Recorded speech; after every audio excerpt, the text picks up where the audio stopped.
다 같이 성경을 들고 일어서시기 바랍니다. 봉독해 드릴 하나님의 말씀은 창세기 20장 8절에서 9절 말씀까지를 두 절 말씀 제가 봉독해 드리겠습니다. 이것은 하나님의 말씀입니다.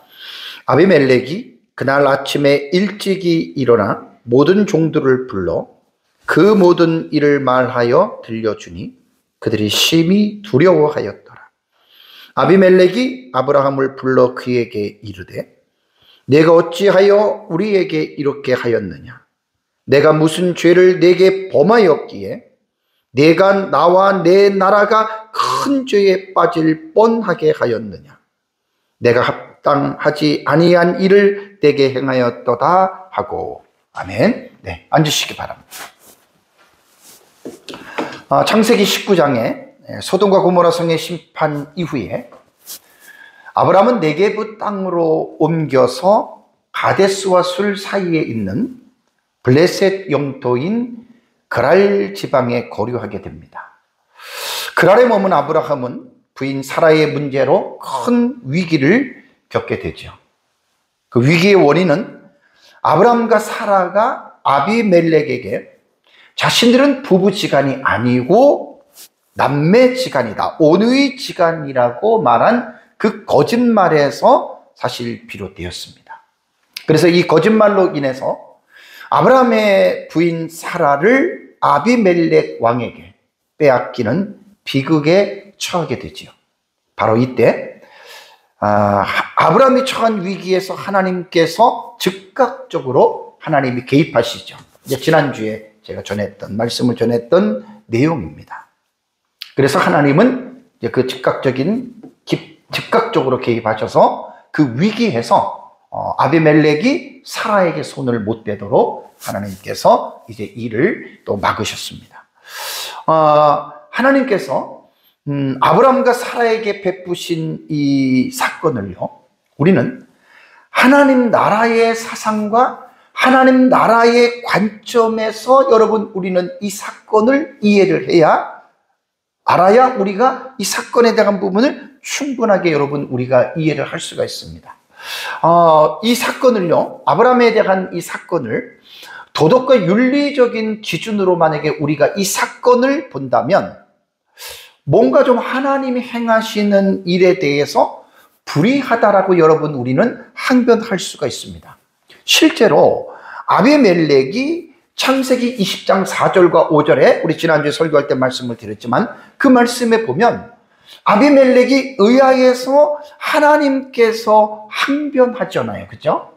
근데 하나님께서 그 아비멜렉이 사라를 데려갔을 때 남편 있는 여자를 취한 것 때문에 하나님께서 너는 죽을 것이라고 4절과 5절에 하나님께서 말씀을 하셨습니다. 이때 아비멜렉이 하나님께 말을 하잖아요.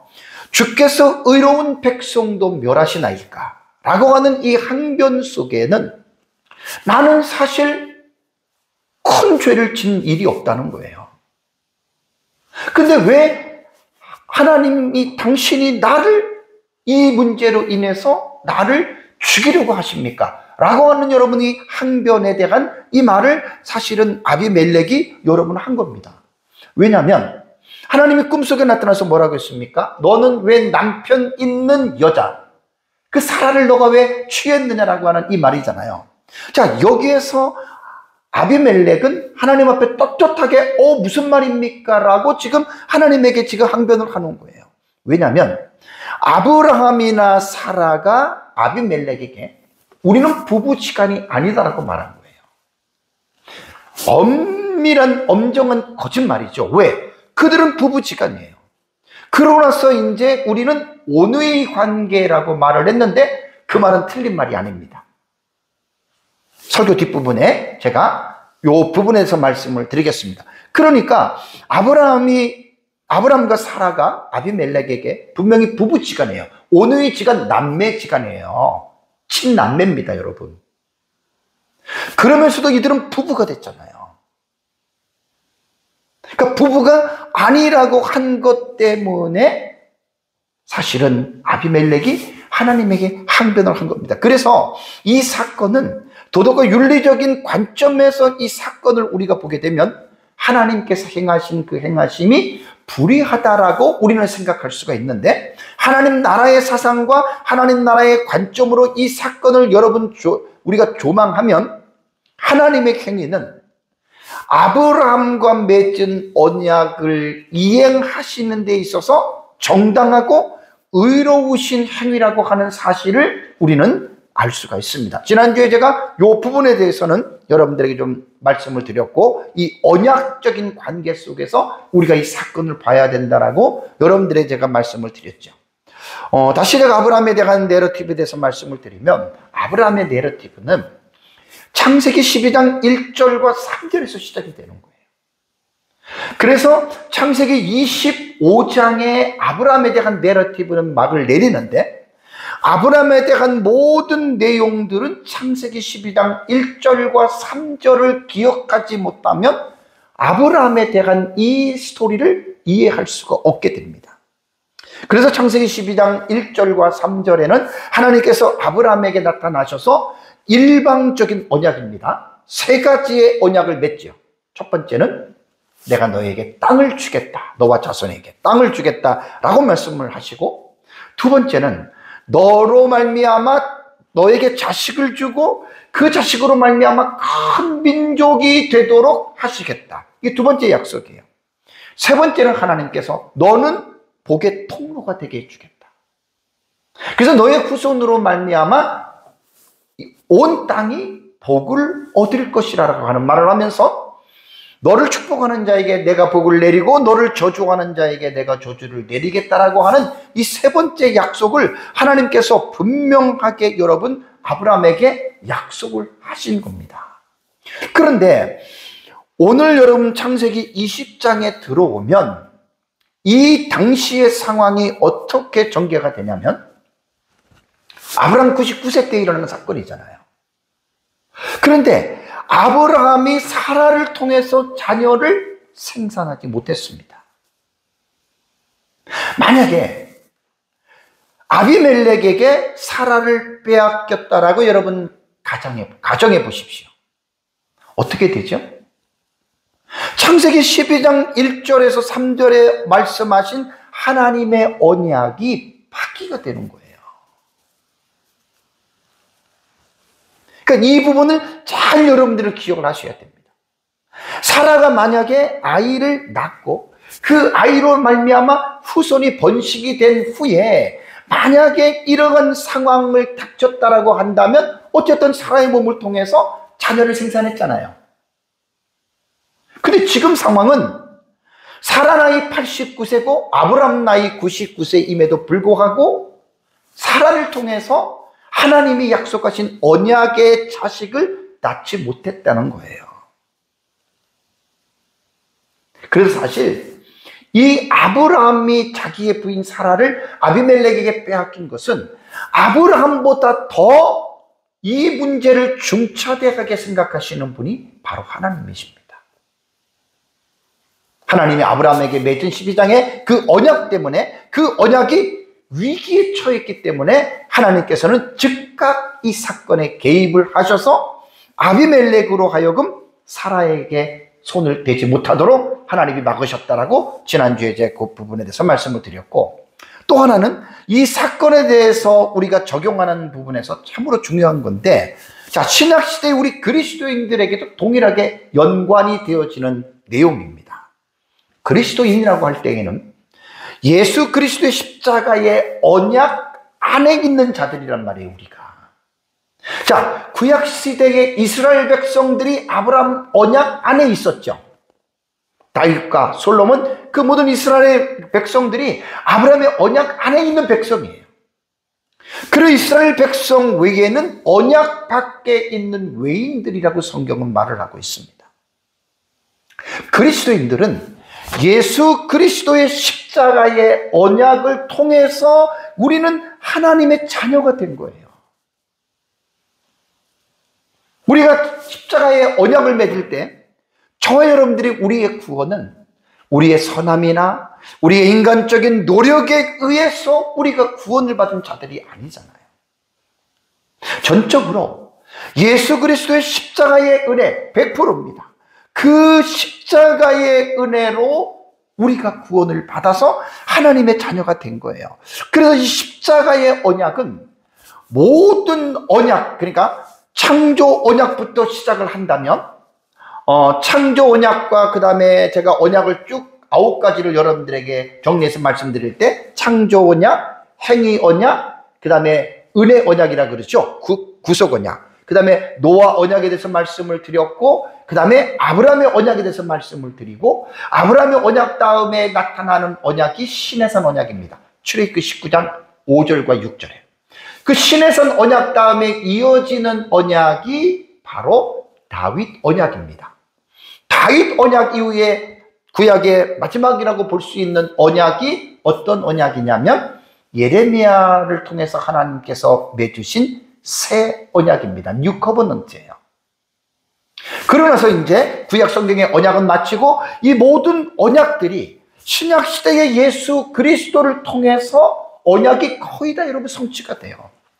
그래서 이제 마지막에 제가 여러분들에게 뭐 언약 신학자들 중에는 포함하지 않는 신학자들도 있지만 저는 주님의 재림의 언약까지 제가 집어넣어서 언약을 펼치면 9가지고 처음에 세계를 창조 언약, 아담 언약으로 세계를 묶으면 7가지 언약이 되는 거예요.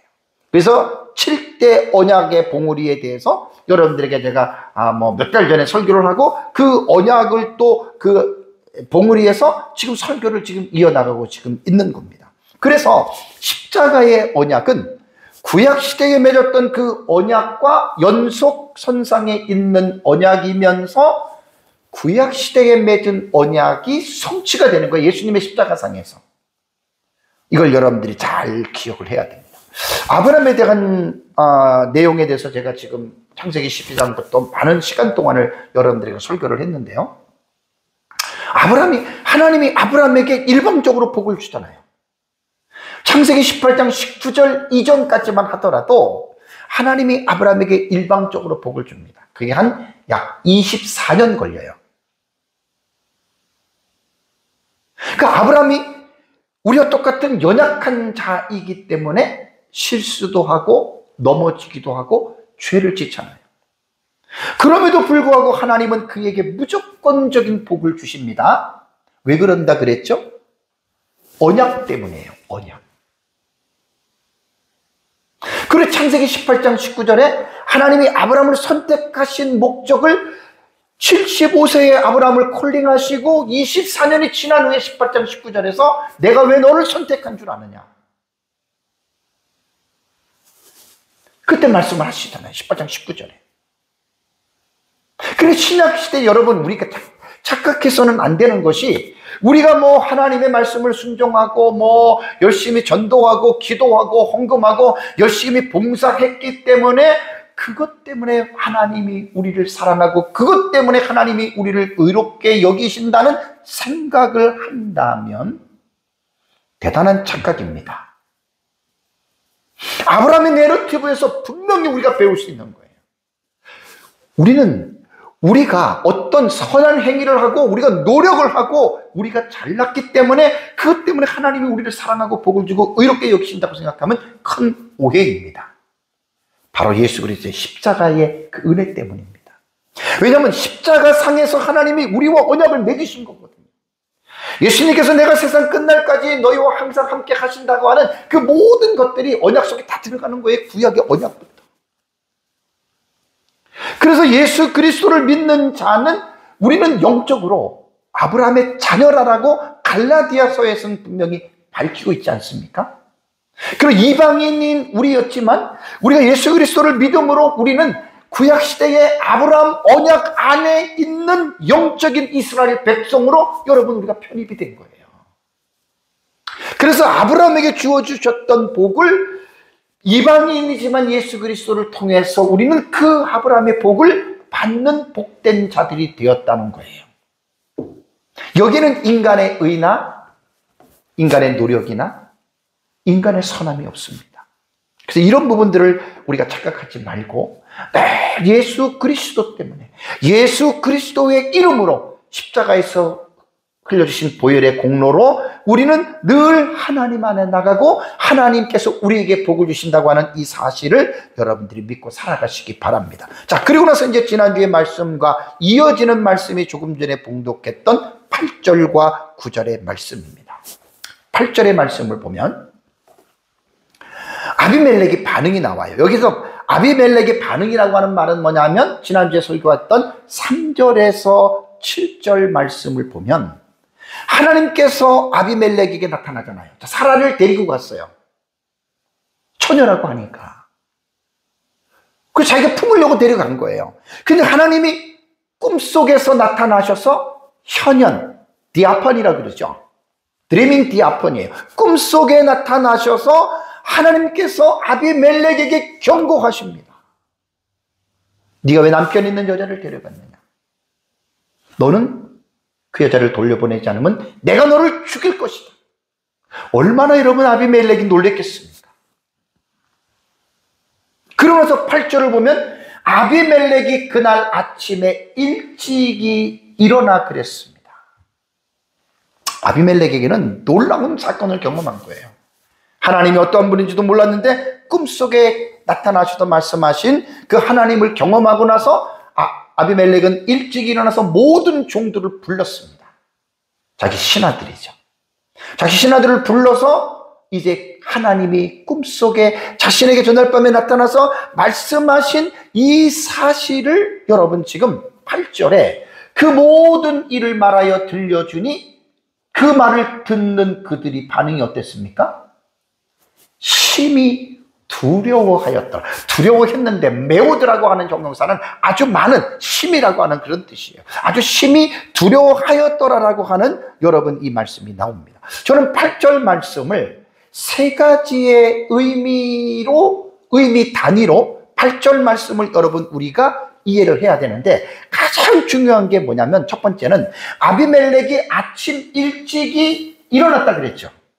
요 의미에 대해서 제가 좀 많은 시간을 할애를 하려고 그래요. 그러면서 두 번째는 뭐냐면 모든 종들에게 들려줬다, 말을 했다. 그러니까 세 가지의 구문으로 8절을 분석을 하고 잘라서 제가 말씀을 드립니다.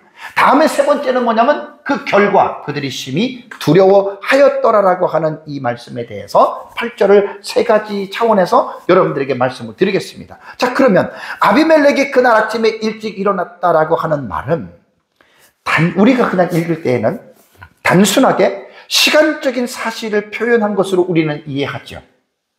아브라함이 좀 이날은 일찍 일어났구나라고 하는 그렇게 생각을 할 수가 있는데 그렇지 않습니다.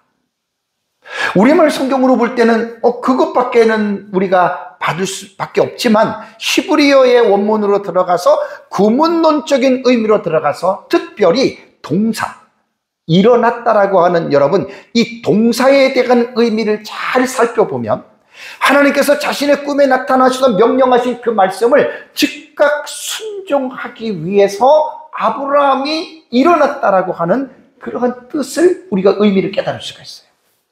그래서 아침에 주어가 나오고 아비멜렉이 주어잖아요. 이 본문에 아비멜렉이 주어예요. 아비멜렉이 그날 아침에 보고요 일찍이 일어나, 이게 이제 동사가 되는 거예요. 그렇다면 여러분 이 본문에서 일찍이 일어났다, 그러니까 주어가 나오고 그 다음에 보호가 나오고 동사가 나올 때에는 이러한 구문론적인 형식으로 볼 때 이거는요 관용어라 그래요. 관용구. 왜 그러냐면 구약 성경을 보면 이러한 패턴으로 성경이 기록된 부분들이 꽤 있어요. 제가 6가지만 간단하게 자세한 건 아니지만 이 관용구라고 하는 의미를 여러분들 설명하기 위해서 말씀을 드릴게요. 창세기 19장 27절을 보면 아브라함이, 이게 주어죠. 그 아침에 보죠. 일찍이 일어나, 동사예요. 자, 그리고 창세기 21장 14절에도 아브라함이 아침에 일찍이 일어나, 똑같은, 이게 지금 관용구라 그런 말이에요. 이게 패턴이에요.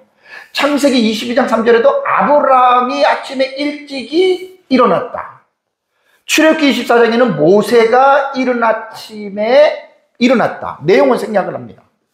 여호수아 6장 12절에도 또 여호수아가 주어지어 아침에 일찍이 보지어 그 다음에 일어나니. 사무엘상 17장 20절에도 다윗이 아침에 일찍이 일어났다라고 하는 말이 나옵니다. 그래서 여러분, 구약 성경에 등장하는 주어와 아침에 일찍 일어났다라고 하는 보어와 동사가 나올 때는요, 잘 들으셔야 됩니다. 이 표현은 관용구라 그랬잖아요. 단순히 아침에 일찍이 일어났다는 사실을 알리려는 시간적인 서술이 아니에요. 시간 있으면 제가 6가지의 그 문장을 설명해 주면 여러분들이 금방 와닿겠지만 이것을 제가 설명하고자 하는 것은 아니에요.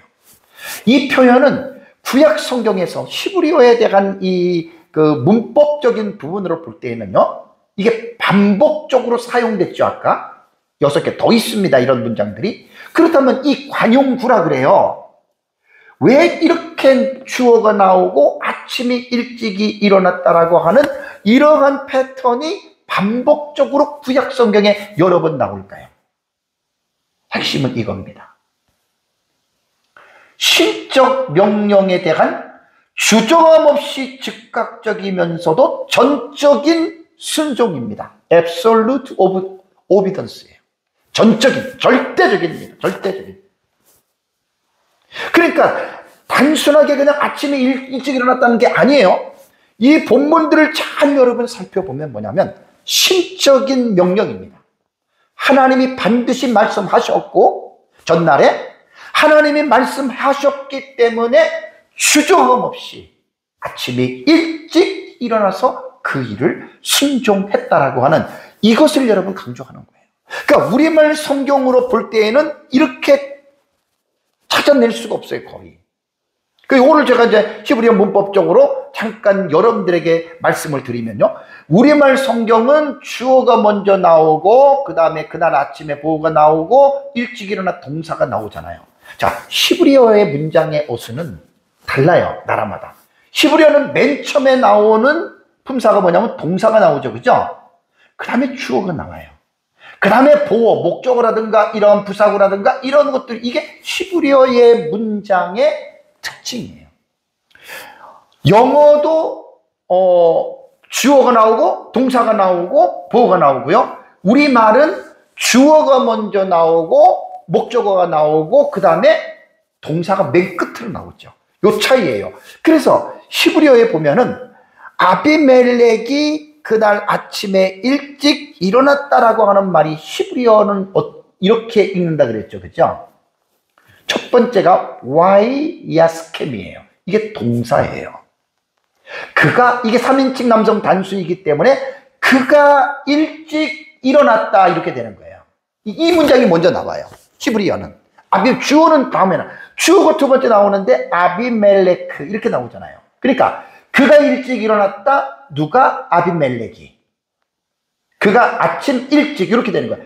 그가 이제 동사가 먼저 나와서 그가 일어났다. 누가? 주어인 아비멜렉이. 그 다음에 바보케르라고 하는 이 명사가 뭐냐면 아침이라는 뜻이에요.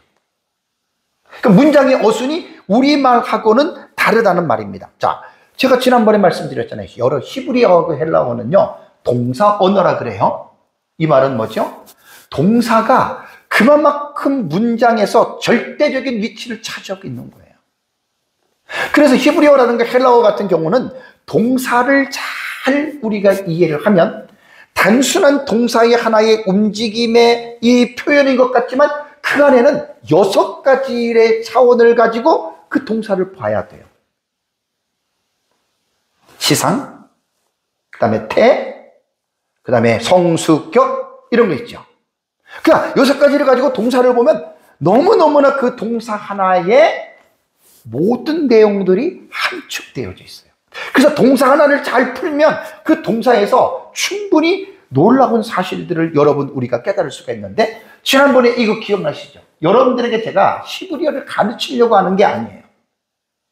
히브리어는 동사가 하나가 나오면 단순형이 있고 강조형이 있고 사역형이 있어요. 이게 정말 필요한 거예요. 동사 하나가 7가지 형태로 변한단 말이에요. 능동태가 되고 수동태가 되고 중간태가 되는 거예요. 오늘 제가 동사 하나를 강조하는 건 뭐냐면 이 동사를 강조하려고 하는 거예요. 아까 여기에서 와이야스캠이라고 하는 이 동사는 사역형의 히필태입니다. 그러니까 여기 보면 히필은 능동태라는 거죠. 태는 능동태죠. 근데 이 동사의 큰 흐름은 사역형이에요. 사역형은 시킨다는 거잖아요. 자, 요 2가지를 먼저 기억을 하면 아비멜렉이 일찍이 일어난 거예요. 그가 일어난 거예요. 요 부분을 우리가 조금 더 깊이 있게 이 단어의 의미를 여러분 우리가 이해할 수가 있습니다. 자, 그렇다면 이제 동사를 잠깐 보면 와이야스캠이라고 하는 말이 뭐냐면 아비멜렉이 일어난 거예요. 동사니까 일어난다. 요것은 이제 샤캄이라고 하는 이 동사가 원형인데 항상 이 동사가 나오면 분해라고 그러죠. 분해. 이거는 여러분들이 모르셔도 돼요. 제가 여러분들에게 설명하는 이유는 그냥 무조건 제가 말씀을 드리는 게 아니라 이러한 과정을 통해서 이 단어는 이렇게 해석하는 겁니다라고 하는 가르쳐 주는 거예요. 와우 개속법 있죠. 요게 일자지만 원래 와우는 이렇게 쓰는 거예요. 와우. 이게 와우거든요. 쭉 내려오는 거. 와우 개속법이라고 할 때에는 기억나세요? 그 다음에 치상을 보면은 미완료거든요. 미완료는 행동이 동사가 어떻게 해요? 완료된 게 아니죠. 그죠? 그러니까 미완료는 보통 미래나 앞으로 이루어질 것이라고 해석하는데 와우 개속법에 미완료가 들어가면 어떻게 된다 그랬죠? 과거에 이루어진 사실로 완료태로 해석하라 그랬죠. 그러니까 그가 일어날 것이다 라고 말을 하지만 그게 아니고 와우 개속법이기 때문에 그가 일어났답니다. 아비멜렉이 일어났다는 거예요. 과거에 이미 일어났다고 하는 그 사실을 여러분 말을 하고요. 다음에 동사 와이야스캠이라고 하는 여러분 일어났다, 그가 일어났다라고 하는 말은요. 원래 이 단어가 구약 성경에 65번 나옵니다. 근데 특이한 점이 뭔지 아세요? 아까 동사가 뭐예요? 칼, 피엘, 히필, 푸알. 칼, 피엘, 히필, 푸알. 이게 7가지가 된다 그랬잖아요. 그죠? 근데 놀랍게도 요 동사는 56번이 다 요 태로만 나옵니다. 요걸로만. 구약 성경에 요 단어가 딱 나오잖아요. 그럼 다 요걸로만 나와요. 사역형의 능동태입니다. 참 특이한 거예요. 모두 히필 형태로만 사역. 그럼 사역형은 어떻게 해석해야 되느냐? 누군가가 그 행동을 하도록 시키는 거예요. 사역이라는 말이 그러잖아요. 강조법은 강조하는 거고, 그 다음에 기본적으로 우리가 해석을 하는 거예요. 그러니까 이거는 분명히 사역형으로 이 단어를 해석해야 되거든요. YS캠은. 그 다음에 이거는 태감 능동태잖아요. 그죠? 자원하는 마음으로 자발적으로 행동하는 거예요. 요 의미를 가지고 아비멜렉이 일어난 거예요. 조금 더 요 부분에서 여러분들에게 제가 말씀을 드리면 여기에서 지금 히필 사역형의 능동태와 그냥 능동태는 차이가 있어요. 어떤 차이인 줄 아세요? 그냥 능동태는 자기가 알아서 스스로 하는 거예요. 근데 요 지금 사역형이라 그랬잖아요. 요건 뭐가 더 들어가야 되냐면 시키는 것에서 자발적으로 해야 돼요. 요게 요 단어의 정말로 묘미입니다. 그냥 능동이 아니에요. 그러니까 여기서 이 사역형이라고 하는 말은 뭐냐면 다른 대상에게 영향을 미쳐야 되는 거예요. 그러면 일어나는 것이 그냥 능동적으로 일어나는 게 아니라 무엇에 의해서 시킴을 받고 일어나는 거죠. 여기에서 아비멜렉은 여기서 이제 오해하면 안 될 게 뭐냐면 사역형이니까 하나님이 일어나라고 시켜서 일어났구나. 그거는 능동태가 아니에요. 그렇게 해석하는 게 아니고 중요한 건 뭐냐면 아비멜렉이 자기 자신에게 시킨 거예요. 자기 자신에게 시켜서 자기 자신이 스스로 알아서 일어난 거예요. 이해가 되시나요? 시편에 보면 다윗이 찬양하라 내 영혼아. 누구에게 명령하는 거예요? 자기에게 명령하잖아요. 찬양하라 내 영혼아, 찬양하라 내 영혼아. 자기 일 시키는 거예요. 사역형이 이런 뜻이에요. 그러니까 아비멜렉이 아침에 일찍 어떻게 일어났다. 자원하는 마음으로 억지로 일어난 게 아니에요. 근데 사역형이 들어갈 때에는 아비멜렉이 어젯밤 꿈에 하나님이 자기에게 말씀하신 것 있죠, 그죠? 그걸 이해했어요. 깨달았어요. 그리고 자기 자신에게 시킨 거예요. 너 빨리 일어나. 자기 의지를 일깨웠다는 말이에요. 이거는 대단히 여러분 중요합니다. 우리 신앙생활, 제가 뒤에도 말씀드리겠지만 우리들의 성도들의 신앙생활은 히필테라 그래. 히필테. 히필테의 신앙, 멋있는 말이에요. 그 히필테는 사역형의 능동이라니까요. 여러분, 우리가 하나님을 섬기고 신앙생활하고 봉사하는 이 모든 일들이 억지로 하는 게 아니잖아요. 능동대로 하는 거잖아요. 근데 이 능동보다는 히필테는 사역이기 때문에 자기가 자기 자신에게 시켜야 돼요. 자기 의지를 깨워야 돼요. 너 그러면 안 돼. 응? 너 게으르면 안 돼. 너가 깨어 있어야 돼. 충분히 자기에게 말할 수 있잖아요. 이게 바로 히필테에 나타나는 중요한 여러분 해석입니다. 그러니까 원문을 보지 않으면 이러한 것들을 우리는 동사에서 끄집어낼 수가 없어요. 그래서 귀한, 너무나 지금 히필테의 이 내용은 너무 중요한 의미거든요. 우리 신앙생활 이렇게 들어가셔야 됩니다. 억지로 강제로가 아니란 말이에요. 주어는 아비멜레크입니다. 원래 이 아비멜렉은요, 요 아비라고 하는 단어, 요거 이제 요거 모음이 이렇게 붙는데요. 아비는 무슨 뜻이냐면은 아버지라는 뜻이고요. 멜레크는 왕입니다. 그러니까 아버지는 왕이시다라고 하는 아비멜렉은 이러한 의미를 가지고 있고, 다음에 이제 아침에 일찍 일어나라고 하는 이 보호 부분에서는 명사거든요. 바보케르라고 하는 말은 전치사 배와 정관사 뭐 이런 게 단어 안에 그냥 아침이라고 하는 단어 앞에 전치사와 정관사가 덕지덕지 붙은 거예요. 전치사는 배 아니니까 영어로는 in이 되고요. 정관사 하는 더가 되는 거예요. 그라고 하는 그런 뜻이 되는 거예요. 그래서 여기에서 이제 뭐 동화 현상으로 요 하가 중첩이 되어서 요 빼로 이렇게 이제 점을 하나 또 찍은 걸로 이렇게 나온다. 그렇게만 여러분들이 아시면 됩니다. 중요한 거는 뭐냐면 이 보케르라고 하는 원형은 보케르예요. 보케르. 이 보케르라고 하는 단어인데 이 뜻은 뭐냐면 새벽이라는 그런 뜻입니다. 아침 일찍이. 그러니까 일반적으로는 그냥 아침이라고 사용을 하는데 조금 더 이 단어를 우리가 강조를 한다면 아침 중에서도 이른 아침 이렇게 표현하는 거예요.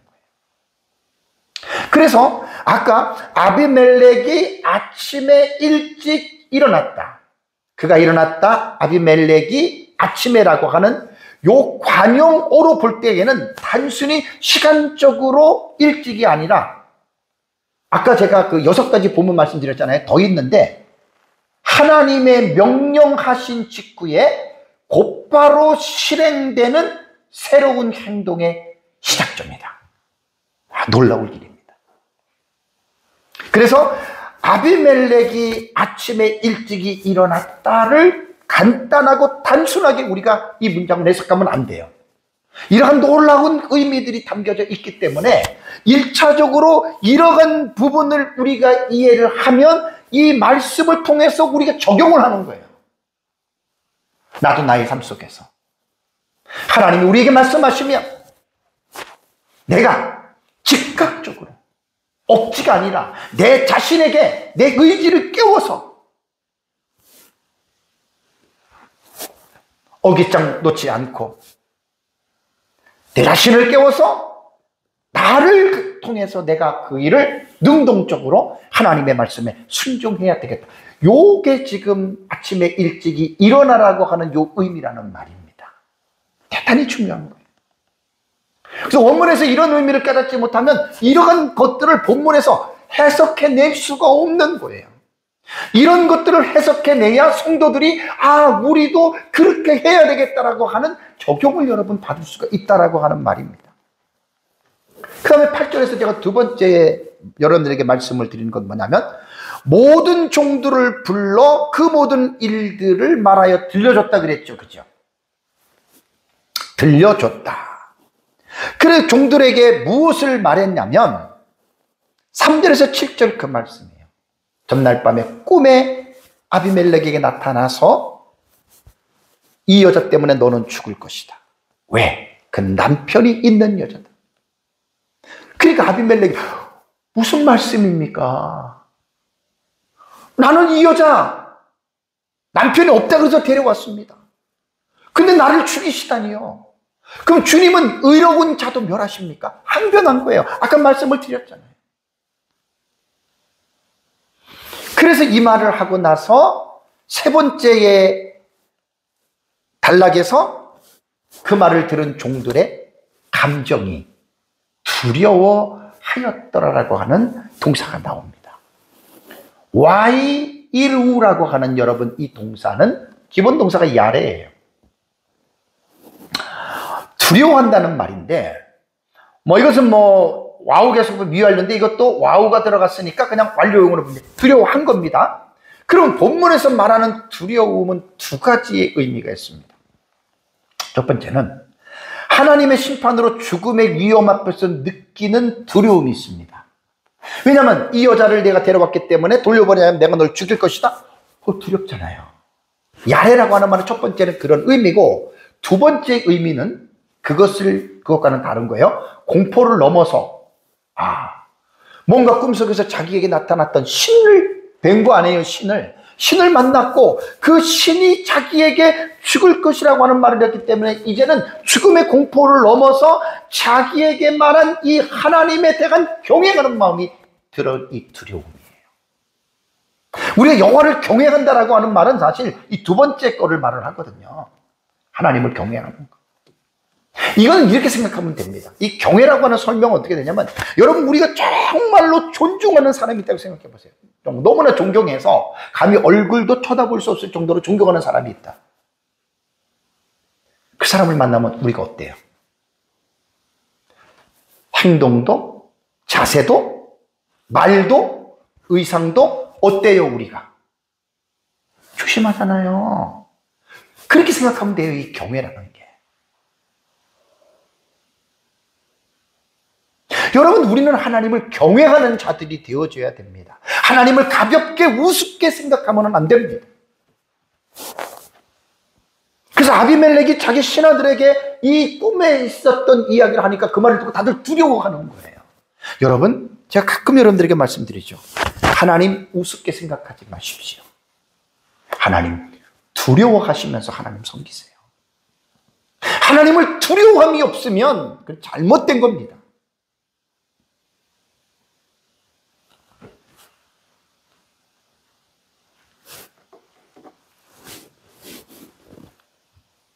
그래서 그 뒤에 보면 아비멜렉이 순종하는 것은 제가 이제 오후에 여러분들에게 좀 말씀을 제가 드리도록 하겠습니다. 그러고 나서 이제 8절은 내가 설교를 본문에 말씀드렸고, 이제 9절로 넘어갑니다. 제가 원래 설교는 이게 주의 설교를 좋아해요.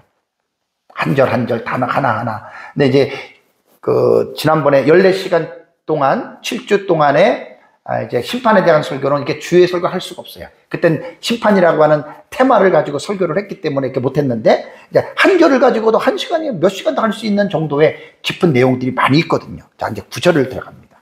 9절을 보면 아비멜렉이 아브라함을 이제 부릅니다. 동들한테 얘기를 하고 이제 당사자를 부릅니다. 그리고 아비멜렉이 하는 말이 뭡니까? 그에게 아브라함에게 뭐라고 말을 합니까? 너가 어찌하여 우리를 이렇게 했느냐? 그러면서 아비멜렉이 쉽게 말하면 하나님이 죽이면 죽는 거잖아요. 그건 위기를 만났잖아요.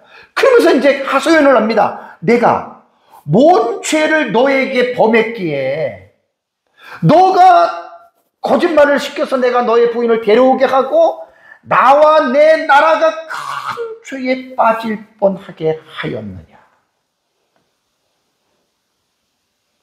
네가 합당하지 아니한 일을 내게 행하였도다라고 하는, 여러분 이 말이 나옵니다. 여러분 이 문맥의 흐름이 어떤 내용일 것 같아요?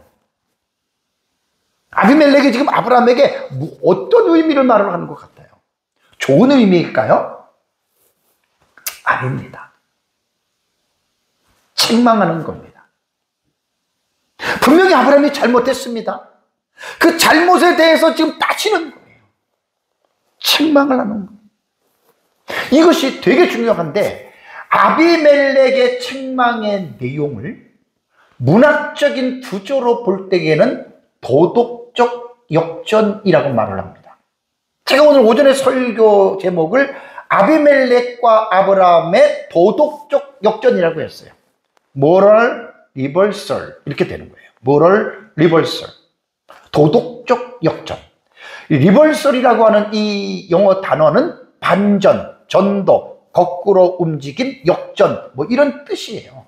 그러니까 도덕적 역전이라고 하는 말이 모럴이라고 하는 도덕이 딱 앞에 붙었기 때문에 이것은 성경을 읽을 때, 특히 구약 성경에 자주 가끔 나타나는 패턴인데요, 일반적인 기대나 도덕적 질서가 뒤집혀지는 거예요.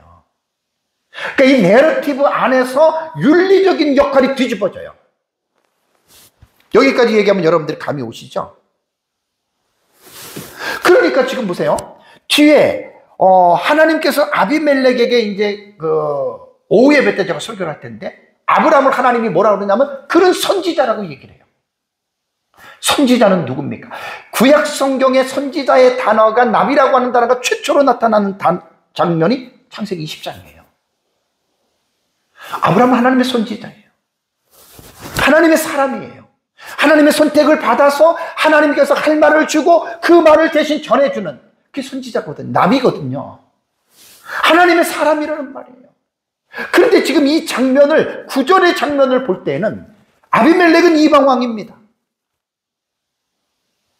도덕과 윤리적인 수준으로 볼 때는 아브라함이 하나님의 훨씬 더 위에 있음에도 불구하고 구절의 내용은 이방왕인 아비멜렉이 아브라함보다 도덕적으로 위에 있어서 아브라함을 지금 책망하고 있잖아요. 너 왜 거짓말했어? 지금 이런 장면이 지금 일어나는 겁니다. 이것이 바로 moral reversal이에요. reversal, 도덕적 역전이 일어나는 거예요. 성경에 보면 이런 부분들이 꽤 있습니다. 도덕적 역전을 다른 표현으로 말을 하면은 영어로는 패러독스라고 얘기를 한다. 패러독스. 패러독스는 우리가 일반적으로 역설이라고 그러잖아요. 이 역설의 정의는 겉으로는 모순되거나 상식에는 어긋나는 것처럼 거꾸로 된 것 같아요. 그런데 패러독스의 이 문장이라던가 패러독스의 사건을 보면 깊이 생각하거나 자세히 살펴보잖아요. 그 안에 진실이나 진리를 담고 있어요. 성경에 꽤 많이 나옵니다. 역설적 진리라 그러죠. 그래서 문학에서는 패러독스를 사용하는 이유가 있어요. 왜 하냐면 독자나 청자의 기존 상식이나 기대를 무너뜨려요. 아, 이거 이럴 것 같은데 그게 아니야. 그럼 이게 아니네? 반대로 말했어요. 그 이유는 뭐냐면 이겁니다.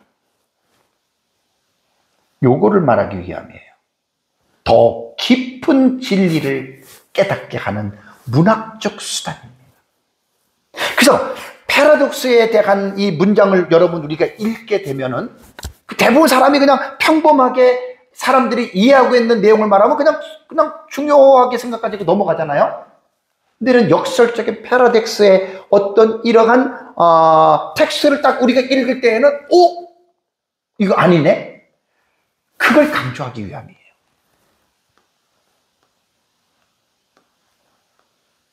창세기 20장에 드러나는 이 도덕적 역전은 이방인 아비멜렉 왕이 하나님의 사람인 선지자 아브라함의 잘못을 지적하여 책망하는 사실로 나오지만, 여기서 우리가 오해해서는 안 될 한 가지 사실이 있습니다.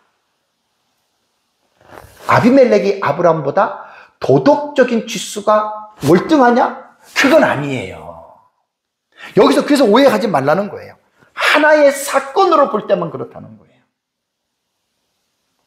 자기 부인을 부인이라고 속인 이 거짓말, 하나의 사건으로 볼 때는 도덕적 역전이 일어났지만, 아브라함과 아비멜렉의 전체적으로 볼 때 그렇다는 것은 아니라는 말입니다. 이걸 여러분들이 꼭 오해하지 않으시기 바랍니다. 우리가 착각하는 경우들이 있어요. 뭐냐면 우리는 하나님을 믿은 구원받은 하나님의 자녀이기 때문에 우리는 믿지 않는 사람들보다 모든 면에 우리가 월등하고 우리가 그 모든 불신자들보다 우리는 우위에 있다라고 생각하는 경우들이 있습니다. 물론 객관적으로 볼 때 불신자들보다 예수 믿는 우리가 훨씬 더 우위에 있는 것은 사실이지만 착각해서는 안 될 게 뭐냐면 모든 면이 그렇지 않다라고 하는 것 착각하시면 큰일 납니다. 우리가 모두가 다 월등한 게 아니에요. 이게 아비멜렉과 아브라함의 관계 속에서 우리는 분명하게 이 사실을 알 수가 있는 거예요. 사도 바울은 로마서 2장에 보면은 하나님의 선민으로 자부하고 있는 유대인들을 향해서 책망하는 내용입니다. 로마서 2장 23절에 율법을 자랑하는 내가 율법을 어떻게 범함으로 하나님을 욕되게 하느냐라고 한 말을 로마서 2장에 말을 합니다. 로마서 3장으로 넘어가면 사도 바울은 유대인들에게 유대인들의 나음이 많으니 그 중에 하나가 뭐냐면 너희는 하나님의 율법을 맡았다, 하나님의 말씀을 받은 자라고 이야기를 하거든요. 이게 유대인의 월등함이에요. 그런데 율법을 자랑하는 너희들이 율법을 범한다는 거예요. 간음하지 말라고 하는 너희에게 간음하고, 거짓말하지 말라고 하는 너희들이 거짓말하고, 도둑질하지 말라고 하는 너희들이 오히려 도둑질을 하고 있지 않느냐. 그걸 바울이 로마서 2장과 3장으로 넘어가면서 바울이 유대인들의 그 치부를 드러내고 그들의 핵심을 바울이 찌른 거예요. 그러면서 24절에 기록된 바와 같이 하나님의 이름이 보세요. 되게 중요합니다. 너희 때문에 이방인 중에서 모독을 받는도다. 되게 중요한 말입니다. 여러분, 우리는 하나님의 이름을 영화롭게 하고 하나님의 영광을 드러내기 위해서 우리는 존재하고 우리는 그렇게 살아가는 거예요. 근데 누가 하나님의 이름을 더럽히는 줄 아십니까? 누가 하나님의 영광을 가리우는 줄 아십니까? 불신자들하고는 전혀 상관이 없는 거예요. 우리에게 연관된 말이에요. 우리에게. 우리가 삼위 하나님을 믿고 하나님께 찬양하고 하나님께 감사하고 우리는 정말 하나님의 영광을 드러내는 예수님 때문에 구원받았다. 우리는 정말 입에서 하나님이라고 하는 이 용어가 떠나지 않잖아요. 그런데 우리들이 9가지를 잘하고 1가지를 잘못하면 그 1가지의 잘못 속에서 하나님의 자녀이기 때문에 하나님의 이름이 우리의 잘못된 행실 때문에 이방인들 중에서 모독을 받는다라고 하는 그러한 사실입니다. 여러분, 우리가 온전합니까? 아니, 이 설교하는 목사인 제가 온전합니까? 저는 절대로 온전하다는 말을 할 수가 없습니다. 어떻게 불꽃 같은 눈동자이신 하나님 앞에 내가 온전하다라고 제가 자랑할 수 있겠어요? 이건 거짓도 아브라함 거짓보다 더 극악한 거짓말이 됩니다. 저는 온전한 사람이 아닙니다. 목회를 35년 하고 목사가 된 지 34년이 됐어도 저는 아직도 하나님 앞에서 예수 그리스도를 닮아가는 건축 중인 사람입니다. 닮아가는 ing, 진행형이에요. 저는 완전히 이룬 적이 한 번도 없습니다. 아직도 저는 부족합니다.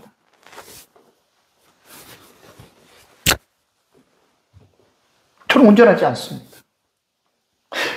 여러분들은 어떻습니까?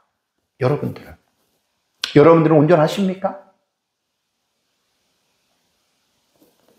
로마서 2장에 나타난 이 말이 하나님의 이름이 너희 때문이라고 하는 너희는 유대인이 아닙니다. 사실 나 때문입니다. 예수 그리스도를 믿고 구원받은 우리 때문입니다. 나의 잘못된 그 말 한마디, 나의 잘못된 행실 하나 때문에 불신자들 앞에서 하나님의 이름이 모독을 당한다라고 하는 여러분, 이 사실은 우리가 결코 잊어서는 안 됩니다. 다시 제가 말씀을 드리면, 우리가 불신자들보다 훨씬 더 도덕적으로 윤리적으로 우리의 수위가 높을 수 있습니다. 그러나 다는 아닙니다. 다 그렇다고 생각하면 이거는 대단한 착각을 한다라고 하는 말입니다.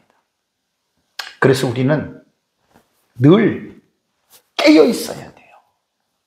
늘 근신해야 돼요. 내 힘만 의지할 때에는 우리는 패할 수밖에 없고, 내 힘이, 내 능력이 하나님의 말씀을 못 지킵니다, 여러분, 사실. 그래서 우리는 보혜사 성령을 의지해야 돼요. 우리 안에 거하시는 파라클레토스, 보혜사인 이 성령을 우리는 의지해서, 어떻게 여러분 우리가 원수를 사랑할 수가 있어요? 어떻게 우리가 나를 저주하는 자를 우리가 축복할 수가 있겠습니까? 어떻게 우리가 나를 미워하는 자를 우리가 선대할 수가 있겠고, 어떻게 나를 모욕하는 자를 위해서 내가 글을 써 기도할 수 있겠습니까? 나는 못해요. 인간인 우리는 못해요. 구원받은 우리는 못해요. 우리는 못해요. 그러나 하나님 하실 수 있습니다. 그래서 연약하고 부족한 저희들을 위해서 예수 그리스도께서 이 세상에서 십자가의 구속의 사역을 마치고 하늘로 승천하시면서, 내가 이 세상에 있는 것보다 내가 너희를 떠나는 것이 너희에게 유익하다라고 하는 말 기억하십니까? 내가 떠나야 너희에게 보혜사 파라클레토스 성령이 너희에게 올 것이다. 그래서 그 성령은 너희 속에서 영원토록 떠나지 아니하시고 너희와 함께 하시면서 너희를 지켜주시고 너희에게 능력을 주시고 너희를 붙들어 주실 것이다. 우리는요, 찬송가에도 내 힘만 의지할 때는 패할 수밖에 없어요. 우리 자신이 무슨 다른 사람보다, 불신자들보다 월등히 낫고 내가 다른 사람보다 더 나아서 그것 때문에 하나님이 나를 사랑하고 그것 때문에 내가 하나님 앞에 의인이 된 것은 절대로 아니라고 아까 설교 서두에 말씀드렸죠. 아브라함에 대한 내러티브를 지금 공부를 하면서 이 부분을 명확하게 여러분 우리는 지금 깨닫고 있습니다. 아브라함이 위대한 게 아니에요. 제가 가끔 설교하잖아요. 아브라함, 이삭, 야곱, 엘리야, 엘리사, 다윗, 그 사람들이 위대한 게 아니라고요. 그 사람들 우리와 다 똑같은 연약하고 부족한 자들입니다. 그럼에도 불구하고 하나님이 모세와 같은 그런 사람들을 하나님께서 쓰신 것은 그 사람이 위대한 게 아니라 그들을 들어서 쓰시는 하나님이 위대하신 거예요. 그래서 저와 여러분들이 똑같이 연약하고 무능한 자이지만 우리를 하나님이 붙드시면, 왜 하나님이 우리를 모세처럼, 왜 하나님이 우리를 다윗처럼, 왜 하나님이 우리를